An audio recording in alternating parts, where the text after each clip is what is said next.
नमस्कार, सत श्री अकाल, सलाम दोस्तों। मैं रोहित गुप्ता, मेरे यूट्यूब चैनल रोहित क्लासेस में आपका तहे दिल से स्वागत है। दोस्तों, हम यहाँ प्राचीन भारत का इतिहास तथा संस्कृति किसी श्रीवास्तव की बुक को पढ़ रहे थे, जिसमें आज दोस्तों हमारा अध्याय नंबर 17 यानी चैप्टर नंबर 17, जिसका टॉपिक नंबर 1 मौर्य राजवंश हम लोग पढ़ने जा रहे हैं, जिसका टाइम पीरियड है दोस्तों 323 ईसा पूर्व से 184 ईसा पूर्व तक। ठीक है, तो चलिए हम लोग वीडियो को स्टार्ट करते हैं। उससे पहले आप सभी लोगों से अनुरोध है कि जो लोग भी मेरे इस वीडियो को देख रहे हैं दोस्तों, वो प्लीज़ वीडियो को लाइक कर दीजिए। चैनल को अब तक जिन्होंने सब्सक्राइब नहीं किया है दोस्तों, वो प्लीज़ चैनल को सब्सक्राइब करके बेल आइकन प्रेस कर दीजिए, ताकि आने वाले वीडियोज़ आपको सही टाइम पर मिल सके। और वीडियो को ज़्यादा से ज़्यादा लोगों में शेयर करिए, ताकि ये वीडियो और भी लोगों तक पहुँच सके। ओके दोस्तों, तो चलिए स्टार्ट करते हैं। चैप्टर नंबर 17 मौर्य राजवंश। चलिए, मौर्य इतिहास के साधन हम लोग इसे देखते हैं दोस्तों। चलिए ऊपर कर लेते हैं थोड़ा। मौर्य राजवंश तथा उसके शासन काल का इतिहास जानने के लिए हमें साहित्य, विदेशी विवरण तथा पुरातत्व तीनों ही साधनों से पर्याप्त सहायता उपलब्ध होती है। इनका विवरण इस प्रकार से है। पहला है दोस्तों साहित्य। ब्राह्मण, बौद्ध तथा जैन साहित्य मौर्य वंश के इतिहास पर प्रचुर प्रकाश डालते हैं। ब्राह्मण साहित्य में पुराण, कौटिल्य का अर्थशास्त्र, विशाखदत्त का मुद्रा राक्षस नाटक आदि प्रमुख है। इनमें कौटिल्य के अर्थशास्त्र का ऐतिहासिक दृष्टि से सर्वाधिक महत्व है, जिसके अध्ययन से हम प्रथम मौर्य सम्राट के व्यक्तित्व एवं कृतित्व संबंधी प्रायः सभी उपयोगी बातें ज्ञात कर लेते हैं। बौद्ध ग्रंथों में दीपवंश, महावंश, महावंश टीका, महाबोधि वंश, दिव्यावदान आदि प्रमुख है। इनसे चंद्रगुप्त मौर्य, बिंदुसार, अशोक तथा परवर्ती मौर्य शासकों के विषय में जानकारी मिलती है। जैन ग्रंथों में प्रमुख है भद्रबाहु का कल्पसूत्र तथा हेमचंद्र का परिशिष्ट पर्वन। इनसे चंद्रगुप्त मौर्य के जीवन की कुछ घटनाओं के विषय में ज्ञात होता है। इन सभी का उल्लेख यथास्थान किया जाएगा। ठीक है, आगे देखते हैं। विदेशी विवरण देख लेते हैं दोस्तों। क्लासिकल यानी यूनानी रोमन लेखकों के विवरण से मौर्यकालीन इतिहास एवं संस्कृति का ज्ञान प्राप्त होता है। यूनानी लेखकों ने चंद्रगुप्त मौर्य के लिए सेंड्रोकोटस तथा एंड्रोकोटस नाम का प्रयोग किया है। सर्वप्रथम सर विलियम जोन्स ने इन नामों का तादात्म्य चंद्रगुप्त के साथ स्थापित किया था। आगे इससे यह महत्वपूर्ण निष्कर्ष निकालने में सहायता मिली कि चंद्रगुप्त मौर्य सिकंदर का समकालीन था। सिकंदर के समकालीन लेखकों नरियाकस, आनेसिक्रिटस तथा अरिस्टोबुल्स के विवरण चंद्रगुप्त के विषय में कुछ सूचनाएं देते हैं। सिकंदर के बाद के लेखकों में मेगास्थनीज का नाम सर्वाधिक महत्वपूर्ण है, जिसकी पुस्तक इंडिका मौर्य इतिहास का प्रमुख स्रोत है। इसका विदेशी विवरण में वही महत्व है जो भारतीय साहित्य में अर्थशास्त्र का है। दुर्भाग्यवश यह ग्रंथ अपने मूल रूप में प्राप्त नहीं है। इसके अंश उदाहरण के रूप में परवर्ती लेखकों के ग्रंथों में प्राप्त होते हैं। इनमें Strabo, Diodorus, Pliny, Arrian, Plutarch तथा जस्टिन के नाम उल्लेखनीय हैं। अब हम लोग पुरातत्व को देखते हैं दोस्तों। आइए, पुरातत्व। मौर्यकालीन पुरातात्विक साक्ष्यों में सर्वाधिक महत्व अशोक के लेखों का है। अशोक के लगभग 40 अभिलेख भारत, पाकिस्तान तथा अफगानिस्तान के विभिन्न भागों से अब प्रकाश में आ चुके हैं। ये लेख वस्तुतः उसके चरित्र काव्य हैं, जिनसे हम अशोक के शासन की प्रायः समस्त घटनाओं का प्रामाणिक विवरण प्राप्त कर लेते हैं। भंडारकर महोदय ने तो मात्र अभिलेखों के ही आधार पर अशोक का इतिहास लिखने का श्लाघ्य प्रयास किया। ठीक है, असाध्य प्रयास किया भी बोल सकते हैं। अशोक के लेखों का परिचय परिशिष्ट के अंतर्गत दिया गया है। अशोक के लेखों के अतिरिक्त शक, महाक्षत्रप, रुद्रदामन का जूनागढ़ यानी गिरनार लेख भी मौर्य इतिहास के विषय में कुछ सूचनाएं प्रदान करता है। इससे सौराष्ट्र प्रांत में मौर्य शासन की जानकारी मिलती है। सौराष्ट्र प्रांत में मौर्य की जानकारी मिलती है। ठीक है, आगे। इस प्रकार साहित्य, विदेशी विवरण तथा पुरातत्व ये तीनों ही साक्ष्य मौर्यकाल के इतिहास के अध्ययन के लिए मूल्यवान सामग्रियां सुलभ कराते हैं। वास्तव में यदि देखा जाए तो भारत का क्रमबद्ध इतिहास हमें मौर्य काल से ही मिलने लगता है। मौर्य साम्राज्य की स्थापना चंद्रगुप्त मौर्य सबसे पहले हम लोग देखेंगे दोस्तों। ठीक है, आगे मौर्य साम्राज्य का संस्थापक सम्राट इतिहास में चंद्रगुप्त मौर्य के नाम से विख्यात है। चंद्रगुप्त मौर्य भारत के उन महानतम सम्राटों में से हैं जिन्होंने अपने व्यक्तित्व तथा कृतियों से इतिहास के पृष्ठों में क्रांतिकारी परिवर्तन उत्पन्न किया है। उसका उदय वस्तुतः इतिहास की एक रोमांचकारी घटना है। देश को मकदूनी आगे दोस्तों मकदूनी दास्ता से मुक्त करने तथा नंदों के घृणित एवं अत्याचारपूर्ण शासन से जनता को त्राण दिलाने और देश को राजनीतिक एकता के सूत्र में संगठित करने का श्रेय इसी ख्यातनामा मौर्य सम्राट को प्राप्त है। ठीक है, उत्पत्ति देख लेते हैं दोस्तों। भारतीय इतिहास के अनेक महान व्यक्तियों में समान चंद्रगुप्त मौर्य का वंश भी अंधकारपूर्ण है। उसकी उत्पत्ति के विषय में ब्राह्मण, बौद्ध तथा जैन ग्रंथों में परस्पर विरोधी विवरण मिलते हैं। फलस्वरूप उसकी जाति का निर्धारण भारतीय इतिहास की एक जटिल समस्या है। ब्राह्मण ग्रंथ उसे एक स्वर्ग में शूद्र अथवा निम्न कुल में संबंधित करते हैं। ठीक है, आगे जबकि बौद्ध तथा जैन ग्रंथ उसे क्षत्रिय सिद्ध करते हैं। यही हम उसकी उत्पत्ति विषयक विभिन्न मतों की समीक्षा करेंगे। ठीक है, आलोचनात्मक समीक्षा करेंगे आगे दोस्तों ब्राह्मण साहित्य का साक्ष्य, आइए इसे देख लेते हैं। ब्राह्मण साहित्य का साक्ष्य, ब्राह्मण साहित्य में सर्वप्रथम पुराणों का उल्लेख किया जा सकता है। पुराणों नंदों को शूद्र कहते हैं। विष्णु पुराण में कहा गया है कि शैशुनाग वंशी शासक महानंदी के पश्चात शूद्र योनि के राजा पृथ्वी पर शासन करेंगे। कुछ विद्वानों ने इस कथन के आधार पर मौर्यों को शूद्र सिद्ध करने का प्रयास किया है। विष्णु पुराण के एक भाष्यकार श्रीधर स्वामी ने चंद्रगुप्त को नंदराज की पत्नी मुर्रा से उत्पन्न बताया है। आगे दोस्तों उसके अनुसार मुर्रा की संतान होने के कारण ही वह मौर्य कहा गया। ठीक है, आगे देखते हैं दोस्तों। दूसरा प्रमाण विशाख दत्त के मुद्रा राक्षस नामक नाटक से लिया गया है। मुद्रा राक्षस में चंद्रगुप्त को नंदराज का पुत्र माना गया है। ठीक है, नंदराज का पुत्र माना गया है। आगे किंतु इसमें जो विवरण मिलता है उससे स्पष्ट हो जाता है कि चंद्रगुप्त नंदराज का वैध पुत्र नहीं था, क्योंकि नाटक में ही नंदवंश को चंद्रगुप्त का पितृकुलभूत अर्थात पितृकुल बनाया गया। ठीक है, पितृकुल बनाया गया। आगे दोस्तों देख लेते हैं। बनाया गया आगे पद उल्लिखित है। यदि चंद्रगुप्त नंदराज का वैध पुत्र होता तो उसके लिए पितृकुल का प्रयोग मिलता। कैसे पढ़े दोस्तों, क्षमा करिएगा। ठीक है, आगे पुनश्च एक स्थान पर लिखा गया है कि नंदराज का समूल नाश हो गया। आगे यदि चंद्रगुप्त नंद राजा का वास्तविक पुत्र होता तो उसके बचे रहने का प्रश्न ही नहीं उठता। यह नाटक नंदों को उच्च कुल तथा चंद्रगुप्त को निम्न कुल का बताया है। इस ग्रंथ में चंद्रगुप्त को वृषल, ठीक है याद रखिएगा, वृषल तथा कुलहीन कहा गया है। शूद्र उत्पत्ति के समर्थक विद्वानों ने इन दोनों शब्दों को शूद्र जाति के अर्थ में आगे दोस्तों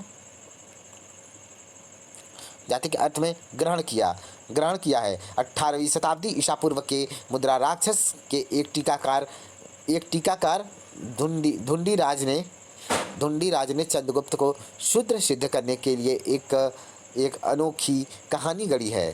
ठीक है, याद रखिएगा दोस्तों, कहानी गढ़ी है। आगे उसके अनुसार सर्वार्थ सिद्धि नामक एक क्षत्रिय राजा की दो पत्नियां थीं, सुंदा तथा मुर्रा। ठीक है, याद रखिएगा दोस्तों। आगे सुनंदा एक छत्राणी थी जिसके 9 पुत्र हुए जो 9 नंद कहे गए। ठीक है। मूरा मूरा शुद्रा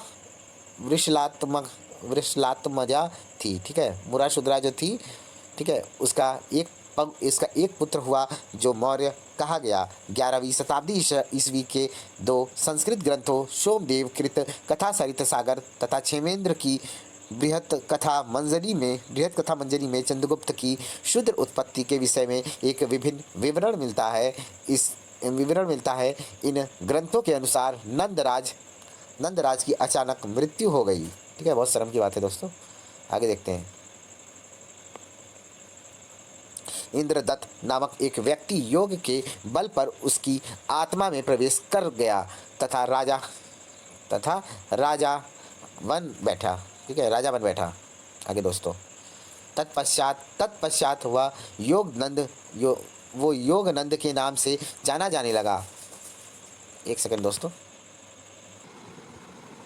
जाना जाने लगा। आगे, उसने नंदराज की पत्नी से विवाह कर लिया, जिससे उसे हिरण्यगुप्त नामक पुत्र उत्पन्न हुआ, किंतु वास्तविक नंद राजा पूर्वनंद को पहले से ही चंद्रगुप्त नामक एक पुत्र था।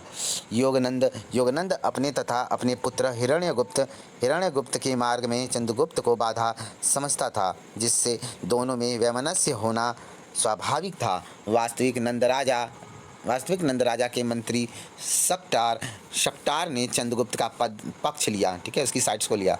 आगे, चाणक्य नामक ब्राह्मण को अपनी ओर मिलाकर उसकी सहायता से शक्टार ने योगनंद तथा हिरण्यगुप्त का अंत कर दिया तथा राज्य का वैध उत्तराधिकारी चंद्रगुप्त ही सिंहासन पर बैठा। इस प्रकार इन ग्रंथों में चंद्रगुप्त को नंदराज का पुत्र मानकर उसकी शुद्र उत्पत्ति का मत व्यक्त किया गया है। आगे दोस्तों, व्यक्त किया गया है। आगे है दोस्तों, हमारा नेक्स्ट पॉइंट है शुद्ध उत्पत्ति के मत की समीक्षा, ठीक है, शुद्ध उत्पत्ति के मत की समीक्षा। चलिए इसे देखते हैं दोस्तों।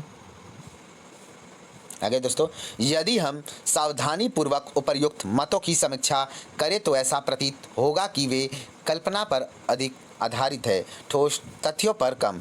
जहाँ तक पुराणों का प्रश्न है, वे चंद्रगुप्त की जाति के विषय में बिल्कुल मौन है। जाति के विषय में क्या है? बिल्कुल मौन है। वे एक स्वर से नंदों को शूद्र कहते हैं तथा यह बताते हैं कि द्विजर्षभ श्रेष्ठ ब्राह्मण जिसे कहा जाता है, श्रेष्ठ ब्राह्मण कौटिल्य सभी नंदों को मारकर चंद्रगुप्त को सिंहासनासीन करेगा, ठीक है। आगे विष्णु पुराण का कथन केवल नंदों के ऊपर ही लागू होता है, न कि बाद के सभी राजवंशों पर। हमें निश्चित रूप से पता है कि नंदों के बाद के सभी राजवंश शूद्र नहीं थे। पुराणों का टीकाकार इतिहास तथा व्याकरण दोनों से अनभिज्ञ लगता है। पाणिनीय व्याकरण के नियमों के अनुसार मौर्य शब्द की उत्पत्ति पुल्लिंग मूर शब्द से होगी, ठीक है। आगे दोस्तों, मूरा शब्द से मौर्य बनेगा, ये मौर्य नहीं है, ठीक है। मूरा शब्द से मौर्य बनेगा, मौर्य नहीं।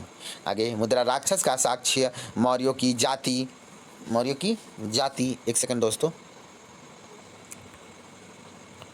मौर्यों की जाति के विषय में प्रामाणिक नहीं माना जा सकता। यह नाटक नंदों को उच्च वर्ण का बताता है, जो भारतीय साहित्य तथा विदेशी विवरण के आलोक में विश्वसनीय नहीं है।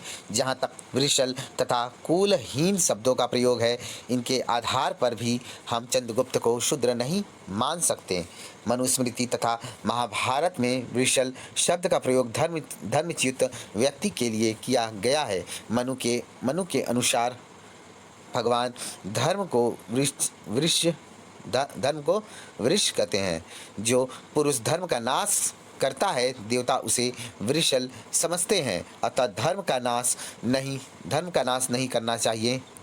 आगे दोस्तों, नहीं करना चाहिए। अन्यत्र मनु लिखते हैं कि क्षत्रिय जातियां उपनयनादि क्रियाओं के लोप होने से तथा याजन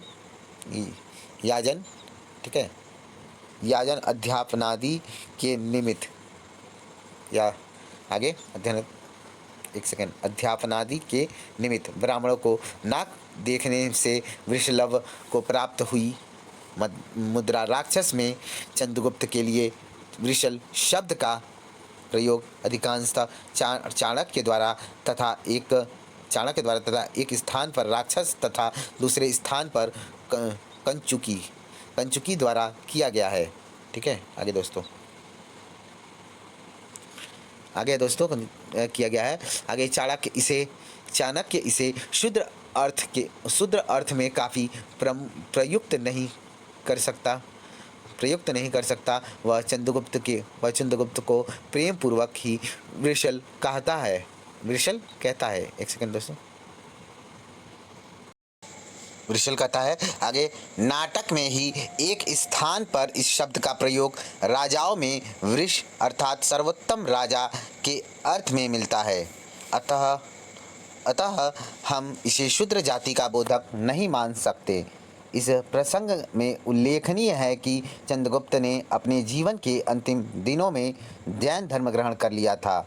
संभव है विशाखदत्त ने इसी कारण ब्राह्मण व्यवस्था के पोषक चाणक्य के मुख से उसे वृषल कहलाया हो। इसी प्रकार कुलहीन शब्द का प्रयोग सामान्य कुलोत्पन्न अर्थ में हो सकता है। इससे केवल इतना ही प्रमाणित होता है कि चंद्रगुप्त राजकुल से संबंधित नहीं था, किंतु इस शब्दों को लेकर इतनी खींचतान करने की आवश्यकता ही नहीं प्रतीत होती। वास्तविकता तो यह है कि समस्त नाटक की ऐतिहासिकता ही चंद्रगुप्त के संबंध में संदिग्ध है। इसकी रचना मौर्य काल के लगभग 8 शताब्दियों बाद की गई थी। अतः हम मौर्य इतिहास के पुनर्निर्माण में इसे प्रामाणिक नहीं मान सकते। ठीक है, नहीं मान सकते। मुद्रा राक्षस के टीकाकार ने जो कथा गढ़ी है वह पूर्णतः कपोल कल्पित है, जिसका कोई आधार नहीं प्रतीत होता। कथा सरित सागर तथा बृहत कथा मंजरी काफ़ी बाद की रचनाएं हैं। अतः मौर्य इतिहास के विषय में उन्हें भी प्रामाणिक नहीं कहा जा सकता। इन ग्रंथों में नंद, चंद्रगुप्त तथा चाणक्य के नाम के अतिरिक्त कोई भी ऐसी बात नहीं कही गई है जो चंद्रगुप्त को शूद्र सिद्ध करे। पुनश्च ये ग्रंथ अनेक अनैतिहासिक कथाओं से परिपूर्ण है। इस विवेचन से स्पष्ट है कि चंद्रगुप्त को शूद्र अथवा निम्न वर्ण से संबंधित करने के पक्ष में जो तर्क प्रस्तुत किए गए हैं वे सबल नहीं हैं। अतः हम उसे शूद्र नहीं मान सकते। आगे, बौद्ध साहित्य का साक्ष्य।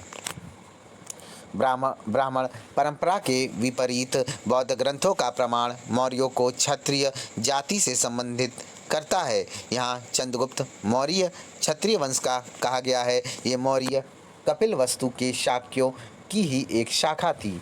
जिस समय कौशल नरेश विड्डूडब ने कपिलवस्तु पर आक्रमण किया, शाक्य परिवार के कुछ लोग कौशल नरेश के अत्याचारों से बचने के लिए हिमालय के एक सुरक्षित क्षेत्र में आकर बस गए। यह स्थान मोरों के लिए प्रसिद्ध था। ठीक है, किसके लिए? मोरों के लिए प्रसिद्ध था। अतः यहाँ के निवासी मौर्य कहे गए। ठीक है, याद रखिएगा। आगे दोस्तों, मौर्य शब्द मोर से ही निकला है, जिसका अर्थ है मोरों के प्रदेश का निवासी। एक दूसरी कथा में मौर्य नगर का उल्लेख हुआ है तथा यह बताया गया है कि यह नगर जिन ईंटों से निर्मित हुआ था उनकी बनावट मयूरों के गर्दन के समान थी। अतः इस नगर के निर्माता मौर्य नाम से प्रसिद्ध हुए।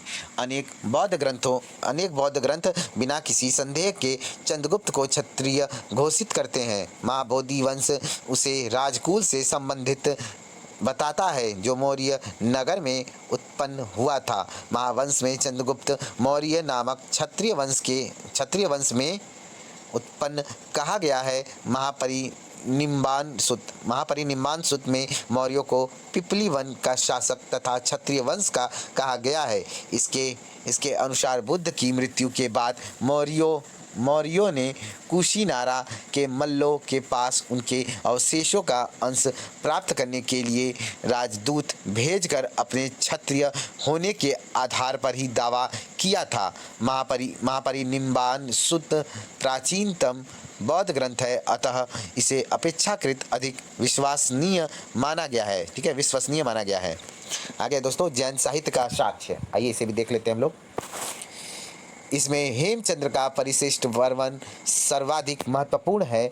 इसमें चंद्रगुप्त को मयूर पोषक ग्राम के मुखिया की पुत्री का पुत्र बताया गया है। आवश्यक सूत्र की हरिभद्रिया, ठीक है, आवश्यक सूत्र की हरिभद्रिया टीका में भी चंद्रगुप्त को मयूर पोषकों के ग्राम के मुखिया के कुल में उत्पन्न कहा गया है। यहाँ उल्लेखनीय है कि जैन ग्रंथ नंदों को शूद्र बताकर उनकी निंदा करते हैं, जबकि वे मौर्यों की शूद्र उत्पत्ति का संकेत तक नहीं करते।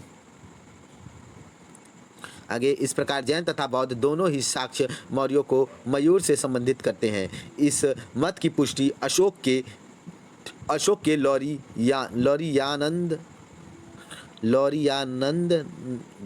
नंदनगढ़ के स्तंभ के नीचे के भाग में उत्कीर्ण मयूर की आकृति से भी हो जाती है। सर्वप्रथम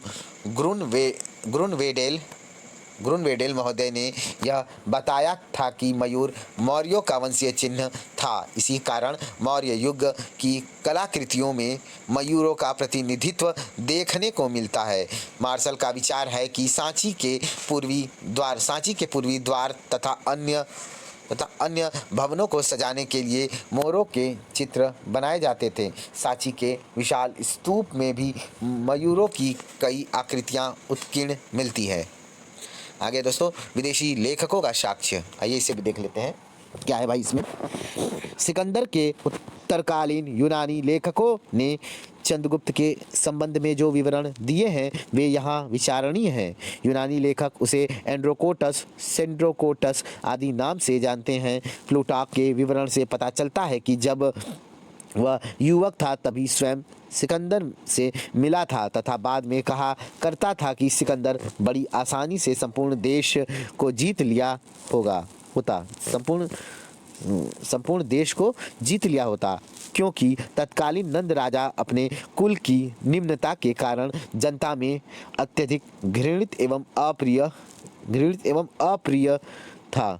ठीक है, अप्रिय था। आगे, इससे निष्कर्ष निकलता है कि चंद्रगुप्त आदि स्वयं निम्न कुलोत्पन्न होता तो वह नंदों के कुल के विषय में ऐसी बातें नहीं करता। जस्टिन हमें बताता है कि चंद्रगुप्त यद्यपि सामान्य कुलोत्पन्न, एक सेकंड दोस्तों क्षमा करिएगा, काफ़ी रात हो गया, हम लोग कहाँ थे? कुलोत्पन्न, यद्यपि सामान्य कुलोत्पन्न, बॉर्न ऑफ हम्बल ऑर्गन। ठीक है, हालांकि नींद आ रहा है दोस्तों, फिर भी कोशिश करने के इसको समाप्त करने के बाद ही हम जाएंगे। ठीक है, चलिए कोई नहीं। आगे था, फिर भी दैवीय प्रेरणावश सम्राट बनने की महत्वाकांक्षा रखता था। एक बार सेंड्रोकोटस की स्पष्टवादिता से सिकंदर अप्रसन्न हो गया था। उसने उसे मार डालने का आदेश दिया। चंद्रगुप्त अपनी सतर्कता से बच निकला। इन विवरणों से मात्र यही निष्कर्ष निकलता है कि वह राज परिवार से संबंधित नहीं था। ठीक है, आगे दोस्तों हमारा वर्ण निर्धारण, इसे देख लेते हैं। इन विविध प्रमाणों की आलोचनात्मक समीक्षा के पश्चात यह कहा जा सकता है कि बौद्ध तथा जैन ग्रंथों का प्रमाण ऐतिहासिक दृष्टि से सर्वाधिक संतोषजनक है। वस्तुतः चंद्रगुप्त मौर्य क्षत्रिय ही था। ठीक है, क्षत्रिय था, सोल्जर था।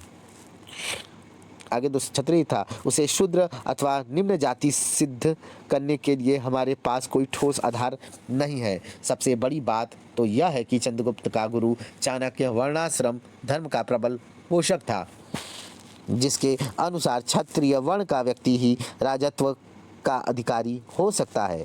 अर्थशास्त्र में, आगे दोस्तों, अर्थशास्त्र में उसने एक स्थान पर बताया है कि दुर्बल व्यक्ति भी यदि उच्च वर्ण यानी अभिजात का हो तो वह निम्न कुलोत्पन्न यानी अनभिजात बलवान व्यक्ति की अपेक्षा राजा होने के योग्य होता है। ऐसे व्यक्ति का वर्ण ऐसे व्यक्ति का वर्ण की श्रेष्ठता के कारण प्रजा स्वतः सम्मान करती है तथा उसकी आज्ञाओं का पालन करती है, जबकि शूद्रवंशी राजा घृणा का पात्र होता है। इन उदाहरणों से स्पष्टतः सिद्ध हो जाता है कि यदि चंद्रगुप्त क्षत्रिय नहीं होता तो चाणक्य नंदों के विनाश के लिए उसे अपना अस्त्र नहीं बनाता। ठीक है, उसे अपना अस्त्र नहीं बनाता। वह एक शूद्र को राजगद्दी पर कदापि नहीं बैठा सकता था। अतः चंद्रगुप्त को क्षत्रिय मानना ही सर्वथा समीचीन लगता है। ठीक है, चलिए दोस्तों, आगे प्रारंभिक जीवन। चलिए इस प्रारंभिक जीवन को देख लेते हैं। नेक्स्ट वीडियो से दोस्तों हम लोग चंद्रगुप्त की उपलब्धियां पढ़ेंगे। ठीक है, चलिए इसे एक बार देख लेते हैं। प्रारंभिक जीवन। उत्पत्ति के ही समान चंद्रगुप्त मौर्य का प्रारंभिक जीवन भी अंधकारपूर्ण है। उसके प्रारंभिक जीवन के ज्ञान के लिए हमें मुख्यतः बौद्ध स्रोतों पर ही निर्भर करना पड़ता है। यद्यपि वह साधारण कुल से उत्पन्न हुआ था, तथापि बचपन से ही उसने उज्ज्वल भविष्य के सूचक महानता के सभी लक्षण विद्यमान थे। बौद्ध ग्रंथों के अनुसार चंद्रगुप्त का पिता मौर्य नगर का प्रमुख था। चंद्रवर्धन थे दोस्तों। ठीक है, आगे जब यह अपनी माता के गर्भ में था, तभी उसके पिता की किसी सीमांत युद्ध में मृत्यु हो गई। आगे उसकी माता अपने भाइयों द्वारा पाटलिपुत्र में सुरक्षा के निमित्त पहुंचा दी गई। यही चंद्रगुप्त का जन्म हुआ। जन्म के साथ ही वह एक गोपालक को समर्पित कर दिया था। गोपालक ने गौशाला में अपने पुत्र के समान उसका लालन पालन किया। कुछ बड़ा होने पर उसने उसे एक शिकारी के हाथों बेच दिया। शिकारी ने ग्राम में वह बड़ा हुआ तथा उसे पशुओं की देखभाल के लिए रख दिया गया। अपनी प्रतिभा के कारण उसने शीघ्र ही अपने समवयस्क पढ़ने क्षमा करिएगा। उसने शीघ्र ही अपने समवयस्क बालकों में प्रमुखता हासिल कर ली। वह बालकों की मंडली का राजा बनकर उनके आपसी झगड़ों का फैसला किया करता था। आगे इसी प्रकार एक दिन जब वह राजकीलम नामक खेल में व्यस्त था, चाणक्य उधर से जा निकला। अपनी सूक्ष्मदर्शी से आगे देखते हैं दोस्तों, उसने इस बालक के भावी गुणों का अनुमान लगा लिया। ठीक है, गुणों का अनुमान क्या कहता है दोस्तों, लगा लिया। आगे है चंद्रगुप्त के साथ चाणक्य तक्षशिला आया। चाणक्य था उसने चंद्रगुप्त को सभी कलाओं तथा विद्याओं की विधिवत शिक्षा दी। ठीक है, विधिवत शिक्षा दी। अतिशीघ्र वह सभी विद्याओं में ठीक है, एक मिनट दोस्तों, सभी विद्याओं में पारंगत हो गया। यह युद्ध विद्या में भी पर्याप्त निपुण हो चुका था। ऐसा लगता है कि तक्षशिला में ही सैनिक शिक्षा प्रदान करते हुए वह अपने समय के एक महान विजेता सिकंदर से मिला था तथा वह उसके सैनिक प्रशिक्षण का एक ही अंग था। इसके विषय में प्लूटार्क तथा जस्टिन जैसे लेखकों ने बड़ा ही रोचक विवरण दिया है। जस्टिन हमें बताता है कि सिकंदर उसकी स्पष्टवादिता से बड़ा रुष्ट हुआ। ठीक है, बड़ा हुआ है नहीं, बड़ा रुष्ट हुआ मतलब क्रोधित हुआ, नाराज हुआ। आगे दोस्तों बड़ा हुआ है, आगे बड़ा रुष्ट हुआ तथा उसे मार डालने का आदेश दिया, किंतु शीघ्रता से भागकर उसने अपनी जान बचाई। ठीक है, तो इस प्रकार से दोस्तों हम लोग वीडियो को यहीं पे एंड करते हैं, क्योंकि वीडियो को हम ज़्यादा लंबा नहीं करेंगे दोस्तों। पहले जैसे कि मैंने आपको बताया है, तो हम लोग चंद्रगुप्त की उपलब्धियाँ हम लोग कल के वीडियो से स्टार्ट करेंगे। Okay, thank you for watching, मिलते हैं नेक्स्ट वीडियो में। प्लीज़ आप लोग वीडियो को लाइक कर दीजिए। चैनल को अब तक जिन्होंने सब्सक्राइब नहीं किया दोस्तों, वो प्लीज़ चैनल को सब्सक्राइब करके बेल आइकन प्रेस कर दीजिए, ताकि आने वाले वीडियोस आपको सही टाइम पर मिल सके। और वीडियो को ज़्यादा से ज़्यादा लोगों में दोस्तों शेयर कर दीजिएगा। Okay, bye bye, good night, ticket, शुभ रात्रि, खूब पढ़ते रहिए, खूब बढ़ते रहिए। थैंक यू सो मच दोस्तों।